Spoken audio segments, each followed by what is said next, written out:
Life is hard. Sometimes it's tough to deal with all the glitches and problems, but take a step back and see if you can find small ways to make it better. There are some loopholes that people can exploit if they want to get free things. For example, winning drawings and contests, being in the right place at the right time for a promotional event. Get ready to brain crane these 10 loopholes that are basically glitches in everyday life. Number 10. New York Cabie wins an apartment for life. Certain hotels in New York are subject to a little-known rent stabilization and New York City Administrative Code.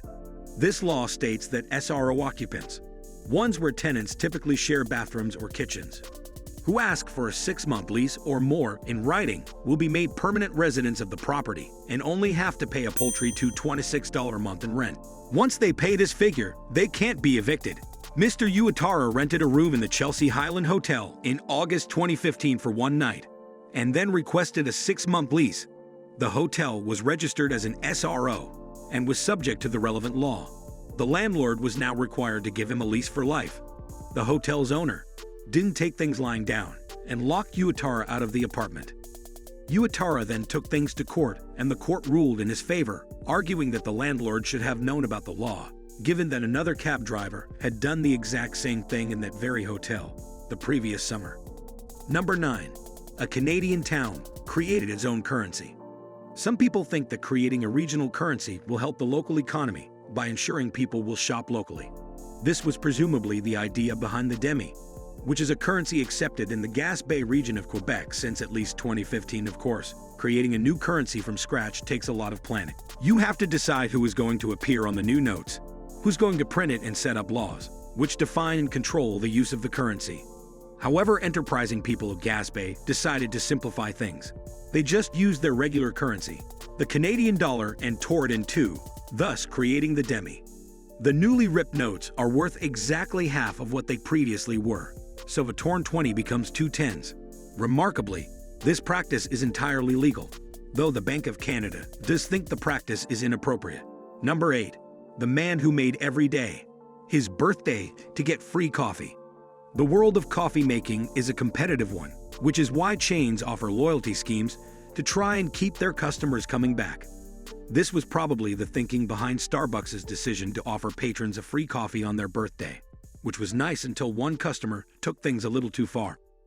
Starbucks barista Brad Halsey revealed on Eater.com that one calculating customer purchased 365 loyalty cards and registered every one of them online, so he could get a free drink every day of the year. He orders the exact same each time, and the crafty customer is very specific about his order, which includes 2 pumps of white mocha, 5 pumps of vanilla, and heavy cream up to a specific height. Number 7. The $100 gambling promotion, guaranteed to pay out. Like loyalty schemes in cafes, some gambling sites like to give away free bets to encourage repeat gamblers. Canadian website Plano.com is one such site.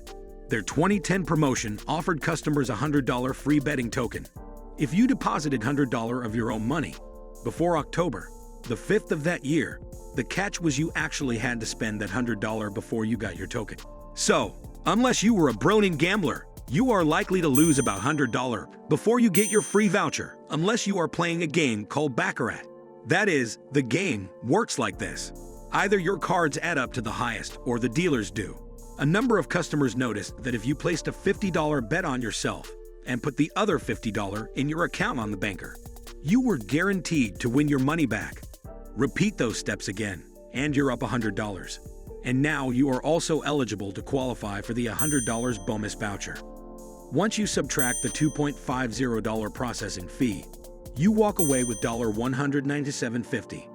That is if you stop at this point. If you continue, you risk winning or losing, according to the normal rules of the game. Number 6. Bar declares all clientele to be actors, so it can circumvent smoking ban. When Minnesota passed an anti-smoking law in October of 2007, that banned the use of cigarettes in local public houses. They tried their best to get around it, fearing clientele would be put off attending their bars because they would not want to stand outside in the incredibly cold Minnesota climate. Luckily, there was a loophole. If you were an actor in a play and your character was a smoker, then you got to puff away at your heart's content. Tank's Bar declared they were staging a continuous play. where every one of the cast just happened to have no lines and only one prop, a cigarette. While Brian Booman, owner of the bar at the Rock in Maplewood, told the Associated Press that his clientele were in a play, playing themselves before 1st of October, before there was a smoking ban. Number 5. Junk mail check pays up. Junk mail checks are not only annoying, but also an excellent waste of trees that tend to go straight in the bin. Ordinarily, that's what Patrick Combs would have done, but on this particular day in May 1995, he decided on a whim to attempt to cash the non-negotiable check worth $95,093, and it's paid out. Combs assumed it was a clerical error and left the money untouched for a few days, believing it would promptly disappear. When it didn't, he decided to investigate a little further. It turned out the check issued by Association of Certified Liquidators was actually legal tender, despite the fact it said non-negotiable on it. The company had been so concerned with making the check look real, they actually succeeded in making it so. He withdrew the money and put it in a cashier's check, which was then stored in a safe deposit box within his bank. Once they got angry about him withdrawing the money and tried to scare him, Combs went to the media with his story and wound up writing an award-winning show, Man 1 Bank Zero, about his whole experience. Eventually, he gave the money back. Number 4. Murder is completely legal in one part of Yellowstone Park. In the U.S., if you happen to have murdered someone under the 6th Amendment, defendants are entitled to a jury composed of people from the federal district where the crime was committed. In most cases, this isn't a problem. However, what if the murder was committed in the Idaho part of the Yellowstone National Park? Well, since the District of Wyoming has control over all of Yellowstone, even the parts of it's in Minnesota and Idaho, a jury would need to be comprised of the people living in the Idaho part of Yellowstone. But here's the problem. As you might have guessed, no one actually lives there. Hence its nickname, the Zone of Death. This means a jury could not actually be formed. Therefore, the defendant could not stand a trial and could not be prosecuted. Thus far, no one has exploited this loophole, though Professor Brian Kelt has lobbied to have it close almost a decade after he pointed it out. Nothing has been done. It still remains open. Don't get any ideas, you murderers. Number 3. Man gets 1.25 million miles of air miles by buying pudding. One day in May of 1999, while walking around his local supermarket, David Phillips noted an offer on a Healthy Choice frozen dinner box. It said anyone who collected 10 barcodes from their boxes would get 500 frequent flyer miles in return. If they were mailed out before May 31st, the miles would be doubled. So, he bought 12,150 of Healthy Choice products, shopping around in cheaper outlet stores to maximize his profits. There was only one problem. The May 31st deadline was almost upon him, and he still had to remove the thousands of labels and send them off. Phillips quickly thought of a solution. He donated the cans to his local Salvation Army in exchange for the volunteers helping peeling off the barcodes. After initially claiming they never received the labels, Healthy Choice honored their deal and Phillips received 1.25 million free air miles at a cost of $25,000 to the company. Phillips spent a considerably smaller figure of $3,140 on the cans of pudding and soap. And that's one hell of a return. Number 2. Gun owners can own illegal assault rifles if they assemble them themselves. Gun owners and libertarians in the U.S. often complain about what they perceive to be restrictive gun laws that prevent them from owning things like AK-47 and large-scale missile launchers. So they found a way around these restrictions. It might be illegal to buy these kinds of weapons, but it's not illegal to build them. Retailers also don't have to report when they buy part kits with everything you need to build a gun. The thing is, complete guns come with serial numbers, which can be tracked, but gun parts don't. This loophole has even started its own cottage industry. There is now a computer-connected milling machine people can buy that will help assemble their guns for them. Some even manage to print their own guns with 3D printing. Now that's a genius. Number 1.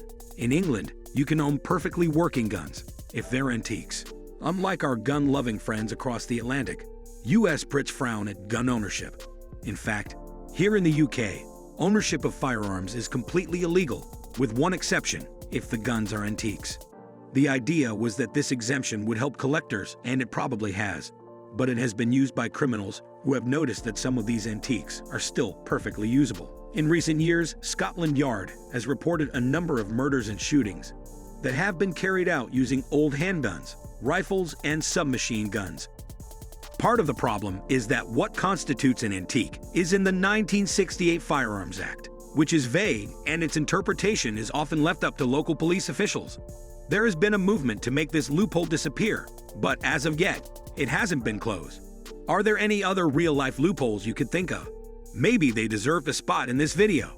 Let me know in the comments down below. Also, if you enjoyed this video, please make sure to drop it a like and subscribe, clicking that bell icon to never miss a new video. Thanks for watching.